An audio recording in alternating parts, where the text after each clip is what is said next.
As some would say, welcome to Evolution. Today we're going to talk about Lian O11 Dynamic EVO, which definitely brings loads of new stuff, new features, new specifications to the table of O11 Dynamic.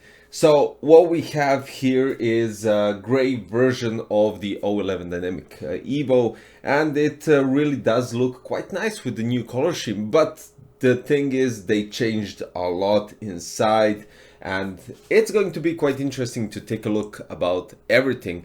First of all, we have some additional parts that you could buy for your O11 Dynamic EVO, and one of those is vertical Gen 4 riser that comes with 3 expansion slots. You place it normally here on the original expansion slots on the case. You get the riser already pre-attached to the bracket and you just place your GPU. Additional to that, you get some sort of a holder, and it's quite nice that they acquire something like this to give you more possibility inside your builds. And even though you do have a tempered glass on front, I would suggest going vertical only if your GPU is basically water cooled. Even though the bottom fans do create a chimney effect, so they're going from the bottom to the top, and that's quite alright. Next to that, and I already placed it inside, is the upright position for your GPU. So you can place it instead of a side radiator and make it look really cool, but here's the catch. There's one thing, and I'll show you what makes it a little bit interesting, but also a little bit too visible for your eyes when we're talking about riser. And finally, you can buy additional IO kit, which brings to the table more ports that you can go with. So you have 2 additional USB 3.0 and USB Type-C that can be placed on the bottom. The cool thing that they designed here in this case is that you can place your IO ports anywhere. You have arranged mounting holes and cable routing possibilities for those connections, so that's really cool, and you can place them literally anywhere on the bottom of the case, which gives you possibility to adjust it as you wish. So the one that you get, the original one, you can mount it anywhere you decide. Now this case supports 3 360 radiators and up to 10 fans, so this is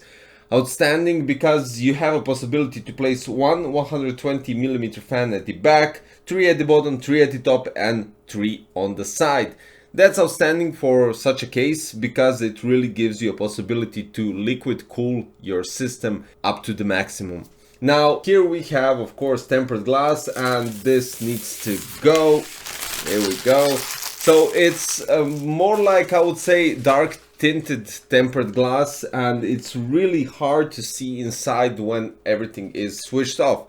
Also, they did something different with the power switch, so it's kind of angled, but you still need to press it on front. You can't place it on the side. That will mean that you have 2 buttons on each side. So let me show you what I'm talking about. This is how it looks when you switch it on through this tempered glass. And it does look really cool, even though it kind of loses with the dark tinted tempered glass. It kind of loses the visibility inside, and placing the GPU vertically over there, there we go. So it does look cool even though it's dark tinted. I can't say anything against that, but yeah. Let's remove the tempered glass and check out the interior. So here's the catch. You have front and side tempered glass attached to the pegs, and also with additional screw on top, which means that for removing the tempered glass panels, if they are attached with the screws on top, you do need to remove the top panel, which is quite easy with 2 thumb screws. You just slide it out and you have an opening here at the top. So gives you a possibility to access the radiator or fans depending on your configuration, and the top part also can be removed, so you don't have to mount everything inside. You can mount everything from the outer side, meaning the bracket is removable with 2 screws and you just need to slide it out, place the radiator or the fans or both, and then place it back inside. Now, as you can see, I placed the GPU upright right here on the far right side next to the motherboard, and placing the reservoir right here kind of blocks what I have an issue with, and it's nothing too drastical, but I would say that the riser that they acquire with the upright position for your GPU is a bit too short to reroute it at the back, so it's not visible. This way the PCI riser can be seen right here and going to the GPU over there. Next in line, the reservoir does hide it, but it's kind of visible right here at some parts. Now connecting the GPU is something completely different, and I do have to say it's a great idea, a cool way to mount a GPU, but still does need a bit of work. First of all, the PCI Express cables from your power supply. If you have a fully flexible cables which aren't custom like I have right here, they will do the job perfectly, and they will be connected right here at the back, and they won't have any issues when it comes to front tempered glass or placing them or connecting them at any time. Since I have these Cable Mod Pro cables, they kind of do stick out a bit, and you do need to wiggle around to connect them properly. So yeah, first you need to connect the cables and then place the GPU, which isn't that big of a deal, but still. At the back we have an opening here which gives you a possibility to connect the HDMI or DisplayPort cable and connect it to your graphic card. Now the thing is, I wouldn't suggest placing radiator and fans on top before connecting the GPU, because it really does make a certain difficulty connecting the GPU, and it took me about 10 to 15 minutes to actually connect the GPU after everything was placed, and to get the colors and everything and all together to make it look nice. But all in all, if you go with vertical GPU, standard vertical, or if you go with standard horizontal, you won't have any issues connecting because the ports are here at the back, and that's basically it. So yeah, now when we're talking about some differences from the standard O11 Dynamic, the rubber grommets on the side next to the motherboard are under 90 degrees angled, and you can actually place the cables quite nicely, so this won't go in any problems. Now the bracket for the radiator support, where you can see now the GPU is actually placed, it's quite easy to remove it. You just need to press a button, well basically yeah, and pop it out without any problems. So this is really cool and really handy because we don't have any screws, even though all the thumb screws are easily movable with your hand and you can untie them and tie them. Simple as that. You don't need a screwdriver unless they're really firmly tightened, but then after you untighten them, that's not an issue. Vertical placement of the power supply in the other compartment at the back, and right at the top we have a possibility to place two 3.5-inch hard drives. So that's standard comparing it to O11 Dynamic, and doesn't change a bit, but still a cool way to give you more space for your hard drives, for instance, or 2.5-inch SSDs. Or if you decide not to place any of those, you can actually reroute the cables. Now, since we're already at the back at the second compartment, you have two openings here for ventilation. One is for your radiator or fans or GPU, if that helps, and the other one is for your power supply. At the back we also have this middle bracket that helps you accommodate two 2.5-inch SSDs, one from the outer part and one from the inner part, and it also nicely hides all the cables, so you don't have any issues whatsoever. The side where the graphic card is placed, it has loads of potential when it comes to radiator support and fans, because you can clearly place it without any problems. Of course, you can take out the bracket from the case and place the radiator and the fans, as well as the bottom part. So all the possibilities for placing the radiator and fans can be removed from the case and mounted outside of it, so you don't have any problems or hassle placing them while the case is, well, the case is assembled already. Now this gives you some sort of not modularity but flexibility while placing those inside. That's really cool. Talking about the side radiator, you can place a normal SE with triple fans and place horizontal GPU, and if you decide to go with vertical GPU, you could even go with PE radiator from EK Waterblocks with triple fans as well, which gives you enough room to actually have quite outstanding cooling power. There's also a possibility to flip the case completely. This means that you could flip the case entirely, making the motherboard position completely inverted, and gives you a possibility to place it on the left side of your setup.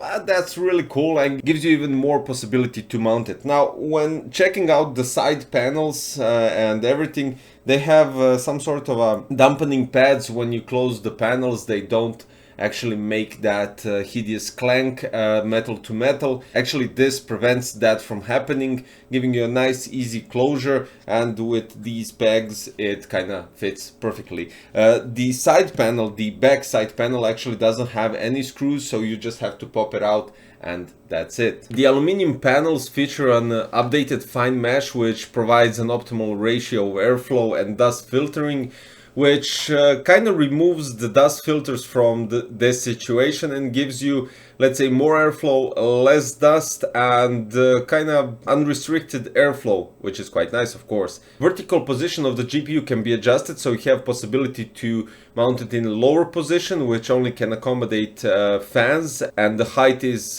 from the bottom of the PCI riser 50 millimeters, and then you have the possibility to place it in an upper position, which gives you a possibility with 90.5 millimeters. This gives you a chance to mount a thicker radiator at the bottom and a thicker radiator on the side and another radiator on top, which gives you an outstanding cooling power when we're talking about custom loop. So since I'm talking about radiators and radiator support, at the top you have a total maximum thickness of 87.5 millimeters. You could accommodate 280 millimeter radiator or 360 radiator. At the back you can mount only one 120 millimeter fan. On the side you can mount 280 or 360 radiator, which inner scenario total maximum thickness is 83 millimeters. Inner scenario total maximum thickness is 83 millimeters. And outer scenario total maximum thickness is 120 millimeters. The bottom part actually can accommodate also 360 millimeter radiator with maximum thickness of 87.5 millimeters. So you have nice clearance for your motherboard, and that's it. Now, the massive storage capability, you have a possibility to mount 4 2.5-inch SSD at the lower bracket where you see the fans currently. You have a possibility to mount one SSD here on the cage for your hard drives, 2 on the middle plate, and additional 4 SSDs at the plate that is where you can see now that the GPU is. So all in all, you can place 11 2.5-inch SSDs. Quite outstanding, I do have to admit. Now, what you get with I/O port that is already coming with the case, you get USB 3.1 Type C, you get 2 USB 3.0 Type A, and you get HD audio microphone, most likely 4-pole 3.5mm jack. It's relocatable, as already stated at the beginning, so at the bottom of the chassis, the I/O module can be relocated to 3 different locations without the use of any tool. So first location is the standard front one, then you have the possibility to mount it on the side beneath the side tempered glass, and you can mount it also on the reverse mode at the back where you actually see the fan right here. So it usually goes right here on top when you place the legs here and totally revert the case. And the fourth location is the optional accessory. So you have the top I/O panel, which optimized for PC located on the floor, and the top I/O additional accessory moves the chassis I/O at the top of that's an additional accessory, and you need to buy that. There's a possibility for dual PSU, so removing the hard drive cage gives you a possibility to mount another power supply right here above the original one where it's placed, so that's really cool. And finally, let's summarize all the accessory kits that you could buy. So you can buy the vertical GPU kit, you can buy the upright GPU kit, you can buy the additional I/O port that can be giving you more possibilities when we're talking about USB ports. Then you have top I/O kit, and you have the front mesh kit that removes the tempered glass, and you actually have more airflow and more fans. So this case really does give a lot of opportunities. Now, when we're talking about the temperatures, I'm not here interested in the processor or the GPU in standard vertical or horizontal position. The CPU here is cooled with EK Waterblock's custom loop, so we can't take that into consideration, but I was quite interested to see the temperature in the upright position for the GPU. So in AIDA 64 Extreme Edition System Stability Test, GPU placed like this, I was considering if the bottom fans are as an intake and creating a chimney effect, that the GPU can actually pull that air and cool down the chips inside. So the temperature was starting around 60 and started growing, and it stopped at 80 Celsius degrees. GPU hotspot goes up to 96 Celsius degrees and GPU memory goes up to 72. I do have to mention that this is MSI GeForce RTX 3080 Ti Supreme X, which actually has quite a nice cooling system, the passive heatsink plus the fans and everything, and it doesn't spin, the fans don't spin up to 60 or 65 Celsius degrees. So yeah, I mean, that's something also to consider. So if you're going with a different card that doesn't have such a good passive heatsink or the fans or whatever the configuration of the cooling of the GPU, you might get even higher temperatures.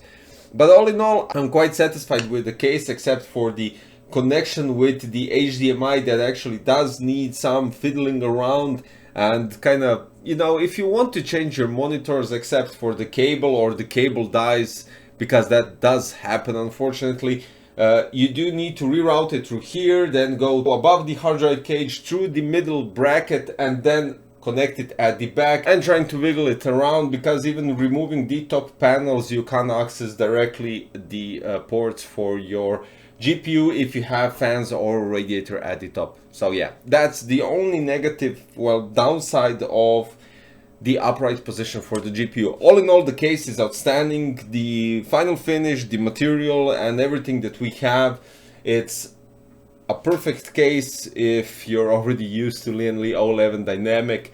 The EVO is just an evolution for the better, more capacity for cooling if you're into liquid cooling system, because so many possibilities for radiators that you just lose count of them as well. And of course the possibility to mount even 11 or even more 2.5 inch SSD if you're into that kind of thing.